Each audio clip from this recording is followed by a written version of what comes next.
Welcome to the Screeniverse podcast, your ultimate destination for all things entertainment. Always happy to be here. Yeah. So, today we're gonna do a deep dive on some Marvel news that has got everyone talking. Oh yeah. Black Panther 3. Yeah. It's official. Yeah. It is happening. I know. And so we're gonna unpack what we know so far, based on recent announcements and all that good stuff. Yeah, unpack is a good word for it. So I mean, a little bit of what we know, a lot of what we don't know. Right. Exactly. I mean, the biggest thing, of course, is it's happening. That's pretty big. It's confirmed. Yeah. Marvel Studios has said, yes, this is a go. Yeah, and I mean, and Ryan Coogler's back to direct, which, Huge. yeah, I mean, that's massive. I think a lot of people were like, is he going to do it? Right. And is he going to come back and direct? I mean, the first two films were such a success, critically and commercially. Right. That, I think a lot of people... What a legacy to leave, to just walk away from. Absolutely. Yeah. But, I don't think you can overstate what his vision did for those films. Right. I mean, he took, a relatively not as well-known character in the Marvel Universe and just blew it up and made it this cultural phenomenon. Right. I mean... Not just a superhero movie. No, it was like a cultural moment. Right, exactly. Yeah. So much more. And I think what's interesting is that, he doesn't just make superhero movies. Right. He's a filmmaker. He's a storyteller. Yeah.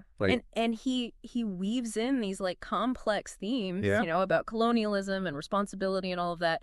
And he does it while, delivering these stunning action sequences. Right. I mean, he makes it exciting to watch. Yeah. But it's it's thought-provoking. Right. You walk out of the film and you want to talk about it. You want to have a discussion. Yeah.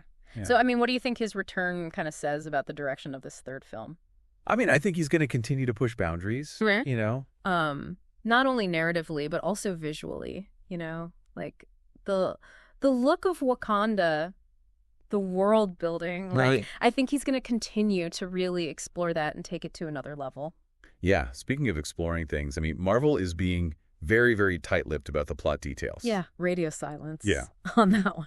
Yeah. So we have no spoilers here. Good for them. It builds anticipation. I know. But at the same time, I kind of wonder if, they gave us a little something. Oh, yeah. Just a crumb. A crumb, a thematic direction or something like that, just to get the conversation going. Oh, yeah. Because, fans are speculating anyway. Right. It's so fun to speculate. Oh, absolutely. But, I think that would just kind of light the fire even more. Totally. So we don't have plot details, and we also don't have a release date. Nope. Which, this is the big stuff that we're all waiting for. Right. So that leaves us with a ton of questions about, the future of this Black Panther story. Where do you think they're going to take this thing? That's the million-dollar question, isn't it? We're dealing with the loss of T'Challa, right? That's a major turning point for the whole franchise. Huge. So, the biggest question, of course, is who's going to inherit the mantle? Who's going to be the Black Panther? Right. How are they going to lead Wakanda forward? We saw that a little bit in Wakanda Forever, but where is it going to go from there? Right. And how's Wakanda's relationship with the rest of the world going to evolve? Oh, yeah, that's a good one. Like we saw in Wakanda Forever? They started to kind of open up a little bit. Right. They let the world know who they are. Exactly. So where do you go from there? Yeah. How much do they share? How involved do they get in global affairs? Right. Well, and Wakanda has, such unique resources. They have vibranium. Yeah. They have this advanced technology. They're a major player on the global stage now, whether they like it or not. Right. And that's going to come with a lot of responsibility, but also a lot of potential for conflict. Right. And, speaking of potential conflict, what about the cast? Are we going to see familiar faces return, or are we going to see some new allies and adversaries? Oh, I'm sure we'll see some familiar faces. Oh, yeah. Shuri, Okoye, M'Baku, they're kind of the heart of Wakanda now. Yeah. But I also think Coogler's going to throw in some curveballs. Oh, for sure. He's going to bring in some new characters. We're going to challenge the status quo. Yeah. Make our heroes face some new dilemmas. Right. Keep things interesting. That's what's so fun about the MCU, though, right? You never really know what to expect. Right. There's always a surprise around the corner. Yeah. So, we have so much to look forward to. And I don't know, it feels like it's going to be a long wait for this film. Oh, yeah. But patience, good things come to those who wait. That's very true. And I think Coogler's got something special in store for us. I think so, too. Well, thank you so much for joining me on this Screeniverse Deep Dive. My pleasure, as always.